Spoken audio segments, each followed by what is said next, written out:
what you're looking at is actually a cell phone tower. Many communities have decided that this is easier on the eyes than one of these. President of Larson Camouflage, a company that builds cell phone towers in a wide variety of disguises, from palm trees to water towers to flagpoles. Cell antennas are also being hidden inside all kinds of architecture, like clock towers and fake chimneys. And every antenna comes with electrical equipment which also must be hidden. In this Colorado site, it's encased in a man-made boulder. And in Arlington, Virginia, this house has the neighborhood fooled. Door-to-door salesmen visit this house.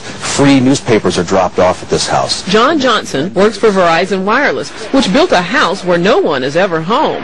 The inside is filled with the equipment needed to operate a traditional tower that sits in the backyard. Why do you have really a very nice-looking house as a housing for electronics? Well, if you look around, this is a very nice neighborhood. We wanted to be able to blend into the neighborhood. But disguises are expensive. A tree like this can cost as much as $120,000, 4 times the price of a metal tower. It is a source of revenue that can be extremely beneficial. The church makes $72,000 a year by leasing its steeple to Verizon, Sprint, and T-Mobile.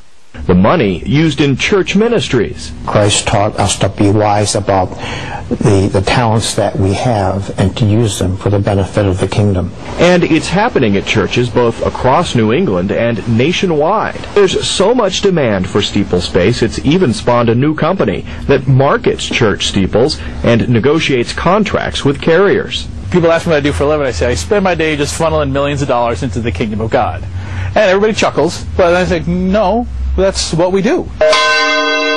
Churches profiting not by spreading the word, but by transmitting words. The human mind is subject to being affected by radio frequency energy, and that's what this device is. In other words, you can move the moods of large populations using this kind of technology. So now we have not just maniacs in the Pentagon, but a bunch of Dr. Strangeloves? Pretty weird stuff. But scientists have been experimenting with radio frequencies on animals' brains for decades. And the military has followed it all very closely, especially once it found out the Russians were onto it. It was all kept a deep, dark secret by the two superpowers. Back in the 60s, the Soviets began zapping the American embassy in Moscow with a low-frequency beam. No one knows for sure what they were up to, but one theory is that they were trying to mess with people's central nervous systems. And one report did say the diplomats got depressed a lot. And hey, just think of all the nifty applications against the enemy. Why blow people up when you can drive them crazy? From documents dating back into the early 80s, we see that the military had discussed the possibilities of mind control through radio frequency energy. The possibility is there. The military has studied it. A 1982 Air Force report called radio frequency energy a major new research initiative and said that RF can, quote, disrupt normal purposeful behavior. A 1987 military report called for more research on RF energy as a non-lethal weapon, while pointing out that most of the existing technology is classified. And sure enough, in 1993, there was a big conference at Johns Hopkins University. Here, the entire conference was classified. But the agenda wasn't, and weapons using extremely low radio frequencies, or ELFs, were listed as a very attractive option.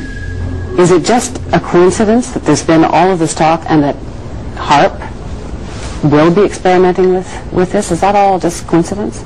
I believe the ability of ELF to affect the mind is a side issue for us. It may be real. I can't say. It's been exceedingly difficult to find information on what is supposed to be a major new initiative of the military. All we see is HARP. Well, then I'm being kept in the dark, if that's the case. This document from Maxwell Air Force Base lays out the use of electromagnetic weapons technologies for debilitating human beings. Using electromagnetic warfare against human beings, you can cause disease, you can cause hysteria, or you can cause passivity for population control. Extremely low frequencies affect us because they are the same frequencies that our brains output. And when they're in the environment around us, our brains try to entrain to them. So our brains try to mimic those signals. And if those signals are not good ones for our behavior, then we can fall apart. We can behave differently. We could get sick. We could feel very stressed and not know why. Ever learn how to electronically stroke the ionosphere, this layer that begins about 30 miles above the Earth's surface that's electrically charged? If we could ever figure out how to electronically stroke it, he said, to get it to send a signal back to the Earth, we could affect the behavior of people over huge geographic areas on a hemispheric basis. And it wouldn't affect everyone. It would affect 70 or 80% of the population is what they more or less figured. But this was a technology that didn't exist in 1969. In the early 70s, Zbigniew Brzezinski referenced J.F. Gordon's work and said, you know, this is a technology that will likely emerge. Zbigniew Brzezinski predicted back in 1970. He said there would be a highly internationalist elite with a globalist outlook. He indicated that their technotronic society would exploit the latest communication techniques to manipulate emotions and control reason. He observed human beings becoming increasingly manipulable and malleable. You can induce virtually any effect that a chemical can cause in the living system with an external, primarily extremely low frequency magnetic field. The ultimate weapon in the info war would be so secret, so invisible, so undetectable, you would never know your mind was under attack. Dr. Michael Persinger is a professor of psychology and neuroscience. Dr. Persinger's research focuses on brain trauma, and he uses carefully controlled doses of electromagnetic radiation to induce relaxation and alleviate pain. So what Sandra did was to initiate a opiate releasing pattern. That's a burst firing field that is stimulated once every 4 seconds. And that produces relaxation and a very pleasant sensation. Similarly, using the appropriate field, we can induce fear and apprehension, but clearly that would be unethical in that setting. Dr. Persinger's tests suggest that carefully programmed electromagnetic frequencies can tap into individual brains and influence people's emotions. The cognitive processes of the human brain are really quite simple. And if you understand how they work, you can make entire populations think and decide the manner in which you wish.